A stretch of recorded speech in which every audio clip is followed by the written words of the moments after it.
Ciao a tutti e benvenuti o bentornati nel mio canale. Aujourd'hui, je vous propose une nouvelle vidéo de ma série pour apprendre l'italien en 14 jours. Celle-ci portera sur 40 mots et phrases indispensables dont vous aurez besoin lors de votre premier séjour en Italie. Cela regroupe des formules de politesse ainsi que des questions basiques si par exemple vous souhaitez vous situer ou commander dans un restaurant. Je vous lirai une première fois le mot, sa traduction, puis une nouvelle fois pour que vous compreniez la prononciation. Vous pouvez mettre pause pour répéter et si vous avez acheté un cahier pour noter mes leçons, je vous invite aussi à recopier chaque mot et sa traduction. On commence tout de suite avec la première expression et la plus connue, ciao, qui signifie salut. Ciao! On l'emploie dans un contexte informel quand on rencontre ses amis, sa famille, ses collègues et quand on prend congé. Dans des situations formelles, dites plutôt buongiorno, bonjour, buongiorno, jusqu'à 14 heures et ensuite vous direz buonasera, bonsoir, buonasera. Dans le doute, les Italiens disent salve qui s'utilise à tout moment de la journée. Salve. Buonanotte, bonne nuit, buonanotte s'emploie uniquement avant d'aller se coucher et arrivederci, au revoir, arrivederci quand on prend congé. Vous rencontrez quelqu'un pour la première fois et vous pouvez dire piacere, enchanté ou piacere di conoscerti, enchanté de faire ta connaissance dans des situations informelles. Si vous voyez la personne, vous pouvez dire piacere di conoscerla, piacere di conoscerla. Attention, lors des présentations, les Italiens ne se font pas la bise, on tend la main et non la joue, mais ce n'est pas ressenti comme formel. En Italie, on se tutoie beaucoup plus facilement qu'en France. Dans des situations informelles, les Italiens souvent cherchent les contacts physiques en parlant. Par exemple, une main sur l'épaule de quelqu'un en lui donnant avec l'autre main des tapes amicales dans le dos. Dans des situations formelles, pour vous voyez votre interlocuteur, utilisez la troisième personne du singulier du verbe. Et je vous mettrai un lien à la fin de la vidéo et en description vers une vidéo que j'ai déjà réalisée à ce sujet. Lors des présentations, pour connaître le nom de quelqu'un, demandez come ti chiami, comment tu t'appelles, dans un cadre informel, come ti chiami. Et dans un cadre formel, vous direz come si chiama, comment vous vous appelez, come si chiama. La réponse dans mon cas, sono Silvia, je suis Silvia ou mi chiamo Silvia, je m'appelle Silvia, mi chiamo Silvia. Pour demander et dire comment ça va, vous avez plusieurs possibilités en italien. Retenez d'abord les formes utilisées dans des situations aussi bien formelles qu'informelles. Par exemple, come va, comment ça va? Tutto bene, ça va bien? Tutto bene? Pour tutoyer la personne, vous pouvez dire come stai, comment vas-tu? Et pour vous voyez une personne, come sta, comment allez-vous? Come sta? La réponse, sto bene, grazie, je vais bien, merci, ou benissimo, très bien. Si on veut demander l'âge, quanti anni hai? Quel âge as-tu? Ou quel âge avez-vous? Quanti anni ha?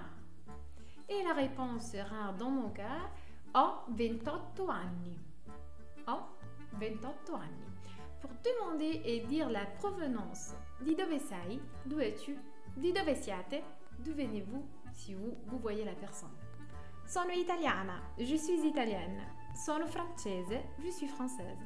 Pour attirer l'attention de quelqu'un dans un registre formel, dites scusi, pardon.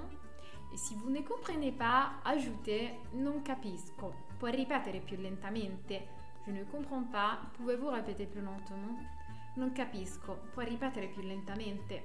Et vous ajoutez per favore, s'il vous plaît, qui s'emploie à la fois dans des situations formelles et informelles. Vous pouvez dire aussi sto imparando l'italiano. Je suis en train d'apprendre l'italien. Sto imparando l'italiano.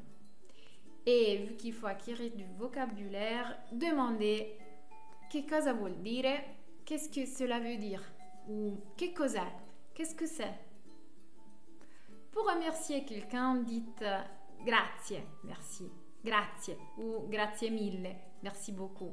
Pour répondre à un remerciement, dites prego, je t'en prie, je vous en prie, prego, ou di niente, di nulla, de rien, di niente, di nulla. En Italie, on a coutume de demander la permission d'entrer lorsqu'on arrive chez quelqu'un. Demandez alors permesso, je peux, et on vous répondra avanti, entra, viens, entre. On l'emploie également lorsque l'on souhaite s'effrayer un chemin. Permesso, pardon. Pour souhaiter la bienvenue à quelqu'un, dites benvenuto si vous vous adressez à un homme. Benvenuta si vous vous adressez à une femme. Benvenuti à plusieurs personnes. Benvenute à plusieurs femmes. Pour dire que vous êtes désolé, dites mi dispiace. Je suis désolé, mi dispiace. Avec un ami, dans un contexte informel, vous pouvez dire aussi scusa ou scusami, excuse-moi. Dans un registre formel, scusi, scusi. Si vous voulez demander à votre interlocuteur s'il parle une autre langue, parla francese, parlez-vous français? Parla inglese, parlez-vous anglais? Les réponses, si, oui, non, non. Signore et signora traduisent les mots français monsieur et madame. Par exemple, buongiorno signora. Les pluriels, signori, messieurs, signore, mesdames. Vous êtes arrivé en Italie, mais vous vous êtes perdu. Pas de panique, vous pouvez demander de l'aide. Mi sono perso, può aiutarmi? Ou mi sono persa, può aiutarmi? Si c'est une femme qui parle. Je me suis perdu, pouvez-vous m'aider? La réponse sera sûrement certo, bien sûr. Vous voulez savoir où se trouve la gare, par exemple. Dov'è la stazione? Où se trouve la gare? Voilà les possibles réponses. À destra, à droite, à sinistra, à gauche, tout droit, tutto dritto. Accanto à côté de. Pour demander le prix d'un objet, dites quanto costa? Combien ça coûte? Quanto costa? Vous voulez réserver une table au restaurant. Vorrei prenotare un tavolo per 2 persone. Je voudrais réserver une table pour 2 personnes. Pour commander quelque chose, vous pouvez utiliser io prendo, moi je prendrai per me un caffè. Pour moi, un café. Pour demander l'addition, il conto per favore. L'addition s'il vous plaît. Il conto per favore. Pour souhaiter une bonne journée, buona giornata. Buona giornata. Pour souhaiter une bonne soirée, buona serata. Pour dire à quelqu'un qu'on se voit demain, ci vediamo domani. Ci vediamo domani. Ou à bientôt. A presto. A presto. Et voilà, en plus de l'alphabet, vous connaissez désormais le vocabulaire basique de la langue italienne. Lors de la prochaine leçon, nous rentrerons dans le vif de la grammaire italienne avec le présent de l'indicatif. Pour aujourd'hui, c'est tout. On se retrouve la prochaine semaine avec une nouvelle vidéo d'italien. Ciao a tutti e grazie!